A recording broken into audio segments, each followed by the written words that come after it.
Hi everyone, welcome back to my channel. ನಾನು ನಿಮ್ಮ ನಾಗು. ಎಲ್ಲರೂ ಹೇಗಿದ್ದೀರಾ? ಆ್ಯಂಡ್ ಈ ವ್ಲಾಗ್ ಬಂದುಬಿಟ್ಟು ನಮ್ಮ ಸ್ವಾಮಿಗಳಿಗೆ ಮನೆ ಬಿಡಿಸ್ತಾರಲ್ಲ ಆವತ್ತಿಂದ ನೈಟಿಂದ ಹಿಡ್ದು ಆ್ಯಂಡ್ ನೆಕ್ಸ್ಟ್ ಡೇ ಅವ್ರಿಗೆ ಹಿರ್ಮುಡಿ ಇದೆ, ಆ ಒಂದು ವ್ಲಾಗ್ ಆಗಿರುತ್ತೆ. ಸೊ ನೆಕ್ಸ್ಟ್ ಡೇವರೆಗೂ ಏನೇನು ಮಾಡಿದ್ವಿ, ಯಾವ ಥರ ಹಿರ್ಮುಡಿ ಆಯಿತು ಅಂತ ಹೇಳಿಬಿಟ್ಟು ಈ ಒಂದು ವ್ಲಾಗಲ್ಲಿ ನಾನು ನಿಮಗೆ ತಿಳಿಸ್ಕೊಡ್ತೀನಿ. ಫಸ್ಟಿಗೆ ನಾನು ಚಟ್ನಿ ಪುಡಿ ಮಾಡಿದೆ. ನಾನು ಏನು ಮನೆ ಬಿಡಿಸಿದಲ್ಲ ಆವತ್ತಿನ ನೈಟೇ ನಾನು ಚಟ್ನಿ ಪುಡಿ ಮಾಡಿಟ್ಟಿದ್ದೆ. ಯಾಕಂದರೆ ನೆಕ್ಸ್ಟ್ ಡೇ ಅವರು ಚಪಾತಿ ತೊಗೊಂಡು ಹೋಗ್ತಾರೆ, ದೊಡ್ಡ ಪಾದ ಹೋಗ್ತಿದ್ದಾರೆ. ಸೊ ನಡ್ಕೊಂಡು ಹೋಗಬೇಕಾದ್ರೆ ಅವ್ರಿಗೆ ಲಂಚ್ ಎಲ್ಲ ಅಷ್ಟು ಸಿಗಲ್ಲ, ಅದಕ್ಕೋಸ್ಕರನೇ ಮನೆಯಿಂದನೇ ಚಪಾತಿ ಯಾವಾಗಲೂ ಇಯರ್ ಎತ್ಕೊಂಡು ಹೋಗ್ತಾರೆ. ಸೊ ಅದಕ್ಕೋಸ್ಕರ ನಾನು ಚಟ್ನಿ ಪುಡಿ ಮಾಡ್ತಿದ್ದೆ. ಮೊದಲೇದಾಗಿ ಒಂದು ಸ್ವಲ್ಪನೇ ನಾನು ಮಾಡಿರೋದು ಚಟ್ನಿ ಪುಡಿ, ಫಸ್ಟ್ ಟೈಮ್ ಮಾಡಿರೋದು ಚಟ್ನಿ ಪುಡಿ. ಅದು ಕೂಡ ಫಸ್ಟ್ ಕಡಲೆ ಬೀಜನ ಚೆನ್ನಾಗಿ ಫ್ರೈ ಮಾಡಿಕೊಂಡು ಮತ್ತು ಅದನ್ನು ಸೈಡಲ್ಲಿ ಎತ್ತಿಕೊಂಡು ಇನ್ನೊಂದು ಬಾಣಲಿಗೆ ಸ್ವಲ್ಪ ಎಣ್ಣೆ ಹಾಕ್ಬಿಟ್ಟು ಬೆಳ್ಳುಳ್ಳಿ, ಜೀರಿಗೆ, ಬಾಡಿಗೆ ಮೆಣಸಿನ್ಕಾಯಿ ಮತ್ತು ಒಣಮೆಣ್ಸಿನ್ಕಾಯಿನ ಇಷ್ಟನ್ನು ಚೆನ್ನಾಗಿ ಫ್ರೈ ಮಾಡ್ಕೋಬೇಕು.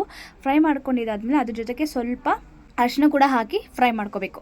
ನೆಕ್ಸ್ಟ್ ಅದೆಲ್ಲ ತಣ್ಣಗಾದಮೇಲೆ ಫಸ್ಟು ಬಂದುಬಿಟ್ಟು ನಾವು ಬಾಡಿಗೆ ಮೆಣಸಿನ್ಕಾಯಿ ಮತ್ತು ಒಣಮೆಣ್ಸಿನ್ಕಾಯಿನ ಚೆನ್ನಾಗಿ ಪುಡಿ ಮಾಡ್ಕೋಬೇಕು. ಪುಡಿ ಮಾಡ್ಕೊಂಡಿದ್ದಾದಮೇಲೆ ಆ್ಯಂಡ್ ಅದ್ರ ಜೊತೆಗೆ ನಾವೇನು ಕಡಲೆ ಬೀಜನೆಲ್ಲ ಹುರ್ಕೊಂಡಿದ್ವಲ್ಲ ಆ ಕಡಲೆ ಬೀಜನ ಹಾಕ್ಕೊಂಡು ಮತ್ತು ಫ್ರೈ ಮಾಡ್ಕೊಂಡಿರೋ ಐಟಮ್ಸ್ ಎಲ್ಲ ಹಾಕ್ಕೊಂಡು ಸ್ವಲ್ಪ ಬೆಲ್ಲ ಮತ್ತು ರುಚಿಗೆ ತಕ್ಕಷ್ಟು ಉಪ್ಪನ್ನು ಹಾಕಿಬಿಟ್ಟು ಚೆನ್ನಾಗಿ ಗ್ರೈಂಡ್ ಮಾಡ್ಕೋಬೇಕು. And one more thing, grind ಮಾಡಬೇಕಾದ್ರೆ ಅದನ್ನು ಒಂದೇ ಅಟೆಂಪ್ಟಲ್ಲಿ ಗ್ರೈಂಡ್ ಮಾಡೋ ಹಾಗಿಲ್ಲ. ಸ್ವಲ್ಪನೇ ನಿಧಾನವಾಗಿ ಗ್ರೈಂಡ್ ಮಾಡ್ಕೊತ ಸೆಂಟ್ರಲ್ಲಿ ತಿರುಗಿಸ್ತಾ ಹೋಗಬೇಕಾಗುತ್ತೆ. ಇಲ್ಲಾಂದರೆ ಅದು ಪೇಸ್ಟ್ ಥರ, ಇಲ್ಲಾಂದರೆ ಒಂದೊಂದು ಕಡೆ ಚೆನ್ನಾಗಿ ಗ್ರೈಂಡ್ ಆಗಿರುತ್ತೆ, ಒಂದೊಂದು ಕಡೆ ಚೆನ್ನಾಗಿ ಗ್ರೈಂಡ್ ಆಗಿರಲ್ಲ. ಅದಕ್ಕೆ ಸ್ವಲ್ಪನೇ ನಾವು ನಿಧಾನವಾಗಿ ಗ್ರೈಂಡ್ ಮಾಡ್ಕೋಬೇಕಾಗುತ್ತೆ. ಸ್ಮೆಲ್ ಮಾತ್ರ ತುಂಬಾ ಚೆನ್ನಾಗಿತ್ತು. ಆ್ಯಂಡ್ ನೆಕ್ಸ್ಟ್ ಡೇ ಮಾರ್ನಿಂಗ್ ಬಂದುಬಿಟ್ಟು ಬೆಳಗ್ಗೆನೇ ಬೇಗ ಎದ್ದು ಚಪಾತಿ ಹಸಿಟ್ಟನ್ನ ಕಲಸಿಟ್ಟಿದ್ದೆ. ಆ್ಯಂಡ್ ಯಾಕಂದರೆ ಮತ್ತೆ ಹೋಗಬೇಕಾದ್ರೆ ಲೇಟ್ ಆಗುತ್ತೆ ಎಲ್ಲ ಒಂದೇ ಸತಿ ಮಾಡೋದು ಅಂತ ಹೇಳಿಬಿಟ್ಟು ಚೆನ್ನಾಗಿ ಚಪಾತಿ ಹಸಿಟ್ಟನ್ನ ಕಲಸಿಟ್ಬಿಟ್ಟು ಒಂದು ಸ್ವಲ್ಪ ಹೊತ್ತು ಅದನ್ನು ಬಿಟ್ಬಿಟ್ಟು ಬೇರೆ ಕೆಲಸ ಎಲ್ಲ ಮಾಡ್ಕೊತಿದ್ವಿ. ಯಾಕಂದರೆ ಮತ್ತೆ ಅಲ್ಲಿ ಹಿರ್ಮುಡಿ ಎಲ್ಲ ಸ್ಟಾರ್ಟ್ ಆದಮೇಲೆ ಮತ್ತೆ ಬಂದುಬಿಟ್ಟು ಇಲ್ಲಿ ಸುಡೋಣ ಅಂತ ಹೇಳಿಬಿಟ್ಟು ಎಲ್ಲನೂ ಕ್ಲೀನಾಗಿ ರೆಡಿ ಮಾಡಿಟ್ಬಿಟ್ಟು ಹೋಗಿದ್ದೆ. ಅಷ್ಟು ನೆನೆಯೋ ಅಷ್ಟರೊಳಗಡೆ ಲೈಕ್ ದೇವ್ರ ಪೂಜೆ ಮಾಡೋದು ಮತ್ತು ಮನೇಲಿ ಎಲ್ಲ ಕೆಲಸಗಳೆಲ್ಲ ಮುಗಿಸ್ಕೊಂಡು ಎಲ್ಲ ಮಾಡಿಬಿಟ್ಟು ಮತ್ತು ನಾವು ಹಿರ್ಮುಡಿ ಸ್ಟಾರ್ಟ್ ಆಯಿತು ಅಂತ ಹೇಳಿಬಿಟ್ಟು ಹೋಗೋದ್ವಿ. ಹಿರ್ಮುಡಿ ಬಂದುಬಿಟ್ಟು ಮಾರ್ನಿಂಗ್ ಒಂದು 6:45 ಆ ಥರ ಸ್ಟಾರ್ಟ್ ಆಯಿತು. ಆ ಸ್ಟಾರ್ಟ್ ಆಗೋಷ್ಟರೊಳಗಡೆ ನಮ್ಮ ಯಜಮಾನ್ರಿಗೂ ಮತ್ತು ನಮ್ಮ ಫ್ಯಾಮಿಲಿಯವ್ರದ್ದು ಹಿರ್ಮುಡಿ ಲಾಸ್ಟ್ ಇತ್ತು. ಸೊ ಲೇಟ್ ಆಗುತ್ತೆ ಅಂತ ಹೇಳಿಬಿಟ್ಟು ನನ್ನ ತಮ್ಮ ಸ್ಕೂಲ್ಗೆ ಹೋಗಬೇಕಿತ್ತು, ಅದಕ್ಕಂತ ಹೇಳಿಬಿಟ್ಟು ಬೇಗನೆ ಇನ್ನೊಬ್ಬರು ಹಿರ್ಮುಡಿ ಕಟ್ಟಿಸ್ಕೊತಾ ಇದ್ರು. ಅವರು ಇದರಲ್ಲಿ ತುಪ್ಪದ ತೆಂಗಿನಕಾಯಿನ ಕಟ್ಟಿಬಿಟ್ಟು ಅವರು ಸ್ಕೂಲ್ಗೆ ಹೋದರು. ಯಾಕಂದರೆ ಅಯ್ಯಪ್ಪ ಸ್ವಾಮಿ ಮಾಲೆ ಹಾಕಿರೋರು ಯಾರಾದರೂ ಒಂದೇ ಅಲ್ವಾ. ಸೊ ಅದಕ್ಕಂತ ಹೇಳಿಬಿಟ್ಟು ಅವ್ರಿಗೆ ಕಟ್ಬಿಟ್ಟು ಅವರು ಸ್ಕೂಲ್ಗೆ ಹೋಗ್ತಾರೆ. ಅವ್ರದ್ದು ಸ್ಕೂಲ್ ಬಸ್ 7:30 ಅಷ್ಟರೊಳಗಡೆ ಬಸ್ ಎಲ್ಲ ಬರುತ್ತೆ ನಮ್ಮ ಏರಿಯಾಗೆ. ಸೊ ಅಷ್ಟರೊಳಗಡೆ ಅವರು ಎಲ್ಲ ರೆಡಿ ಆಗಿಬಿಟ್ಟು ಹೋಗಬೇಕಾಗುತ್ತೆ. ಹಾಗಂತ ಹೇಳಿಬಿಟ್ಟು ಬೇಗನೆ ಬೇರೆಯವ್ರು ಇದರಲ್ಲಿ ಅವರು ಕಟ್ಬಿಟ್ಟು ಹೋಗಿದ್ರು. ಆ್ಯಂಡ್ ಅದಾದಮೇಲೆ ನಮ್ಮ ಫ್ಯಾಮಿಲಿಯವ್ರದ್ದು ಬಂತು. ಫಸ್ಟು ನಮ್ಮ ಭಾವ ಅವರೆಲ್ಲ ಇದು ಮಾಡಿದ್ರು, ಮತ್ತು ನಾವು ಕೂಡ ತುಪ್ಪದ ಕಾಯಿ ಕಟ್ವಿ. ನಮ್ಮಮ್ಮ ಕೂಡ ತುಪ್ಪದ ಕಾಯನ್ನು ಕಟ್ಬಿಟ್ಟು ದೇವ್ರನ್ನ ಬೇಡ್ಕೊಂಡು ಅವ್ರಿಗೆ ಎಲ್ಲ ಹಿರ್ಮುಡಿ ಎಲ್ಲ ಕಟ್ಟಿದ್ರು, ನಮ್ಮ ಸ್ವಾಮಿಗೆ ಕೂಡ. ಅದೆಲ್ಲ ಮುಗಿಸ್ಕೊಂಡಿದ್ದೆ ಆದಮೇಲೆ ಲಾಸ್ಟ್ ಪೂಜೆ ಮಾಡಿದ್ರು ಅಯ್ಯಪ್ಪ ಸ್ವಾಮಿಗೆ. ಸೊ 18 ಮೆಟ್ಟಿಲಿಗೂ ಕೂಡ ಅವರು ಕರ್ಪೂರನ ಹಚ್ಚಿ ಪೂಜೆ ಎಲ್ಲ ಮಾಡಿ ಎಲ್ಲ ತುಂಬಾ ಚೆನ್ನಾಗಿತ್ತು. ಬಟ್ ಸ್ವಲ್ಪ ಮಿಸ್ ಕೂಡ ಮಾಡ್ಕೊತಾ ಇದ್ವಿ ನಾವಂತ. ಮತ್ತೆ ನೆಕ್ಸ್ಟ್ ಇಯರ್ವರೆಗೂ ಅಯ್ಯಪ್ಪ ಸ್ವಾಮಿ ಪೂಜೆ ಅಷ್ಟೊಂದು ನಾವು ನೋಡೋಕೆ ಆಗಲ್ವಲ್ಲ ಅಂತ ಹೇಳಿಬಿಟ್ಟು ಅದನ್ನು ಸ್ವಲ್ಪ ನಾನು ಮಿಸ್ ಮಾಡ್ಕೊಳ್ತಿದ್ದೆ. ಸ್ವಾಮಿಯೇ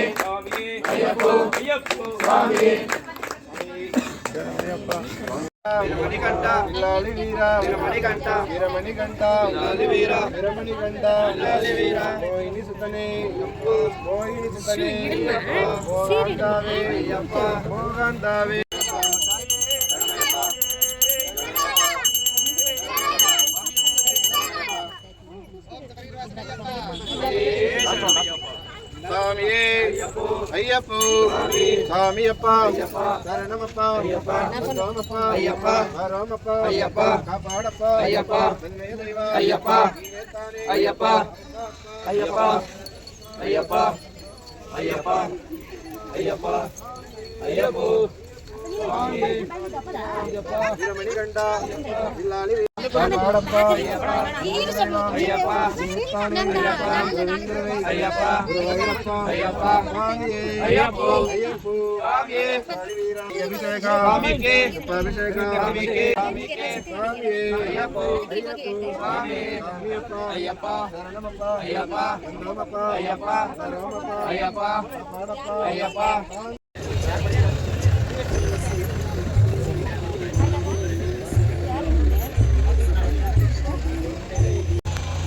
ಏಯ್ ವೆಂಕಿ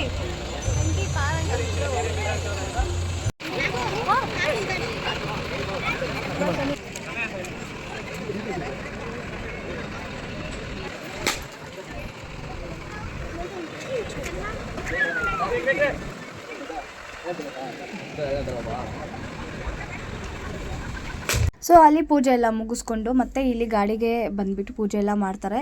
ಎವ್ರಿ ಇಯರ್ ಇದೇ ಥರನೇ ಮಾಡೋದು ಅವರು. ಆ್ಯಂಡ್ ಮೇ ಬಿ ಎಲ್ಲ ಸ್ವಾಮಿಗಳು ಹೋಗ್ಬೇಕಾದ್ರೂ ಇದೇ ಥರನೇ ಮಾಡೋದು ಅಂತ ಅಂದ್ಕೊತೀನಿ.